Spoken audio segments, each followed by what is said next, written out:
Hello everyone. I know my videos have gone on a little longer in the past 2 days, and I'm hoping to keep it shorter than yesterday, of course. So let's see how today goes. Let's jump in. We'll start. Stolen focus. A concept named cruel optimism. This is when you take a really big problem with deep causes in our culture, like obesity or depression or addiction, and you offer people in upbeat language a simplistic individual solution. It sounds optimistic because you're telling them that the problem can be solved and soon, but it is in fact cruel because the solution you're offering is so limited and so blind to the deeper causes that for most people it will fail. I think it's pretty straightforward. There's not really much I can add. I can just add the context. This is about the problem with attention today, the stolen focus. The book is about attention, how it is difficult for us to pay attention anymore to anything really, and to really pay attention, to focus and pay attention. And the author is talking about that in that this context that you can people can tell you that okay, no, it's just that you have to try harder, and you can still keep your focus and everything. And while all of that may be true, that optimism, it is a little cruel because the problem is not with you, the problem is with the system, that the environment that we have created. And yeah, that's what the author is talking about.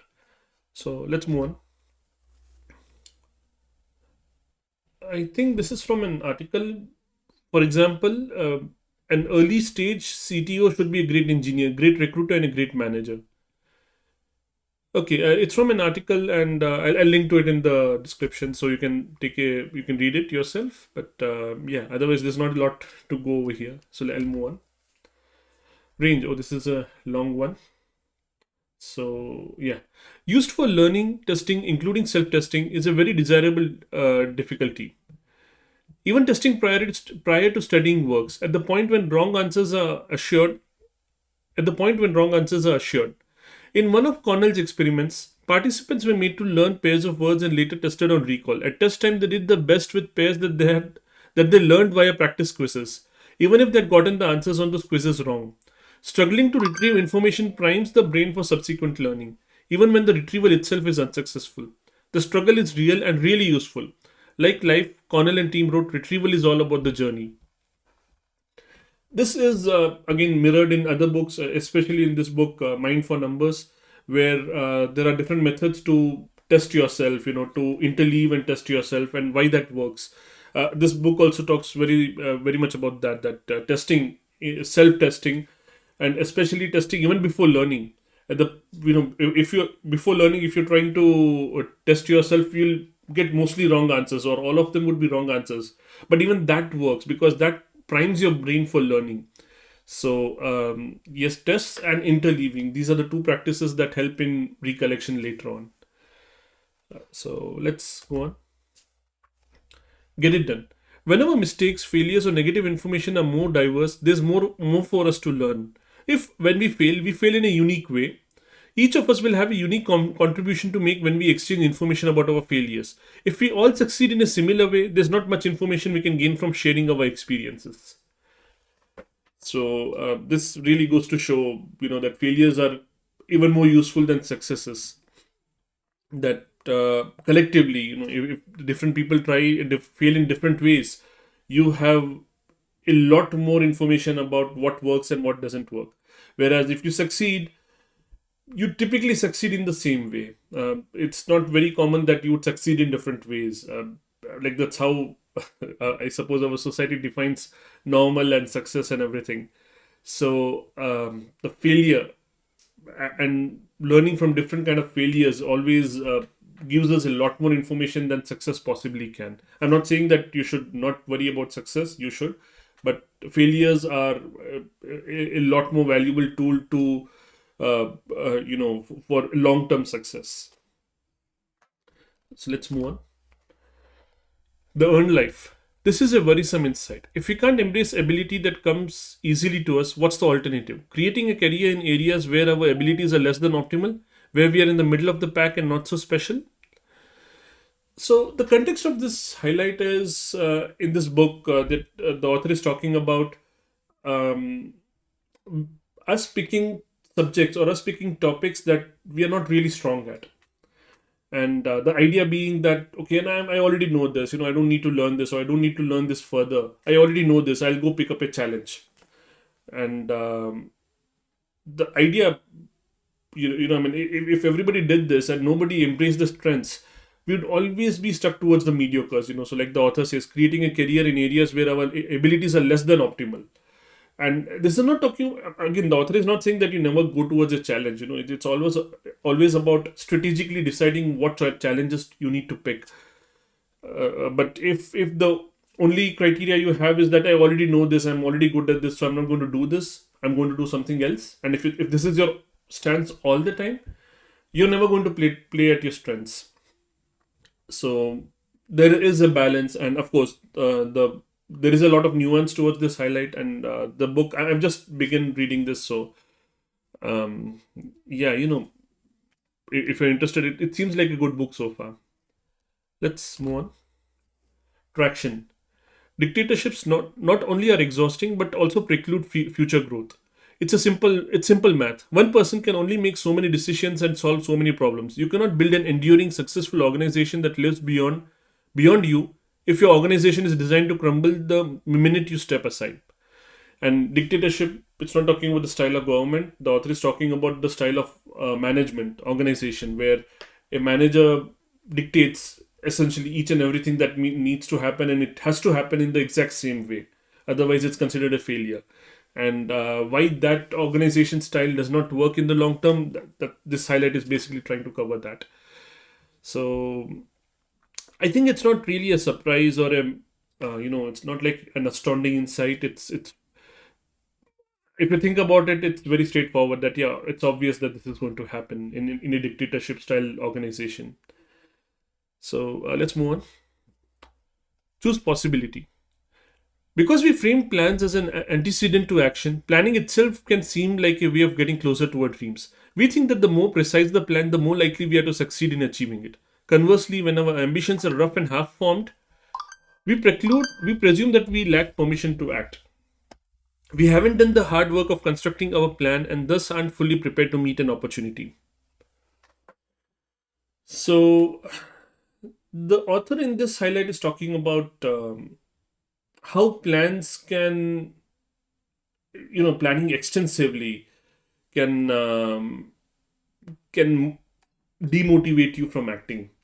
So, on one side, if you plan extensively and that in itself becomes an activity, um, you're satisfied with that activity alone, and you may lose the motivation to actually carry out the plan. And that happens. There are that's how our brains are built. With all the different signals and the how our psyches work. I think it's a whole different discussion to go into that. But I'm sure we have come across this, that once you reach a certain milestone, you're done. You feel satisfied at the end of it, and you may not feel that, okay, you may put off the next step longer. And if you consider planning to be the milestone, then you may just be satisfied with the planning action and say that, okay, it's happening, it's done, whereas you're not even started. Or if the plans are rough and half formed, we presume that we lack permission to act. It's like you're lost. So this is again going to that ratio of how much information you should have before you act. And the most accepted numbers are something like 40% to 70% of information. Less than 40%, you have very little information, you should wait. And more than 70%, you have already waited too long, you should have acted sooner. So yeah, let's move on. 7.5 lessons about the brain. The wiring of your cerebral cortex makes compression possible. Compression enables sensory integration. Sensory integration enables abstraction. Abstraction permits your highly complex brain to issue flexible predictions based on the functions of things rather than on their physical form. That is creativity. And you can share these predictions by the way of communication, cooperation, and copying. That is how the 5 C's empower a human brain to create and share social reality. So there is a lot going on in this highlight, and it's basically a summary of the chapter. So it's really difficult to describe it. Compression refers to when we have an experience, and that experience may be half an hour long or maybe a couple of hours long, but we can condense it in our minds. We can condense it into a moment of understanding or realization, and that's compression. All the sensory inputs that we receive during that experience, we have compressed it into one understanding, that okay, this is how I understood that event. And that permits the brain to predict. So the next time a similar event happens, it does not have to be the exact same thing. Can't think of great examples, but one example I suppose could be, you missed a train, and next time the whole experience of trying to catch up with your travel itinerary, um, and like that experience sticks with you. So the next time you're catching trying to catch a flight, um, the experience reminds you of being late. Um, Even though these are separate things, like in the first instance you missed a train, but and the second instance it's about a flight, but still you can carry over that experience because they're similar, and that happens because the brains can compress the whole experience into the things that matter, things into its context, like it says. It may forget specifics, but the context remains, and the brains can use that to um, for example, these things, it can predict in the future, and it can also share the predictions using these c's: communication, cooperation, and copying. And for example, I'm communicating to you right now what that experience might be like. um, and this overall creates helps the brain create a social reality. So again, I don't know if I'm doing justice to all of this. There's a lot of nuance over here. Of course, if you want, go read this book. The link is in the description. Let's move on. Cues. The more powerful you feel, the more space you take up. The more powerful you look. Okay, yeah, let me repeat that. The more powerful you feel, the more space you take up, the more powerful you look. When we feel confident, we feel safe taking up space and more comfortable with others noticing us. There's not really much to say over here. I think it's pretty obvious. You take up more space, you are more confident, and more people notice you. And if you're confident, we are not afraid of taking up more space. Otherwise, you would shrink down, right? So let's move on. The genius zone. It's quite long. I've seen a quotation chiseled in stone on the front of libraries: "The truth shall set you free." To be completely accurate, it should probably come with another verse, something like, "But first it shall keep you up all night." I couldn't sleep for a week after the class. Night after night, I replayed the class in my mind, thinking of all the things I could have shared with that group of non judgmental strangers. Those sleepless nights drove me to a sad conclusion. I had structured my life around hiding who I really was rather than bringing the real me forth. So, I don't really remember the context where this happens, but other than that, the highlight is pretty clear, I think. So, I'm just going to move on, and it's a book recommendation. I've not read this, so I think I'm just going to skip this for now, and which means it's the end for highlights today. Thank you for sticking with me all these days, and I think we are more towards the mark today compared to last 2 days. So have a good day. Goodbye.